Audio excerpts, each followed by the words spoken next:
გსურთ გაიგოთ ნამდვილი ყავის გემო?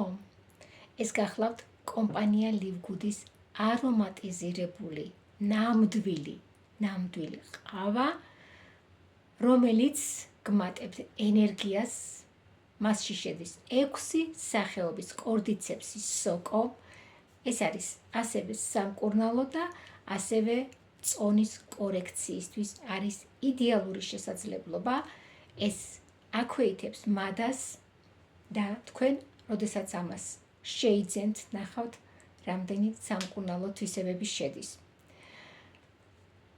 თუ დაინტერესდებით ამ ყავის შეძენით, მე ვიდეოს ბოლოს დავტოვებ ჩემი მაღაზიის ლინკს და თქვენ თავად შეგიძლიათ გამოიწეროთ და დააგემოვნოთ. ეს ორიგინალური ნამდვილი ყავა, რომლის შემდგომ თქვენ სხვა ყავას ნამდვილად ვეღარ მიერთმევთ.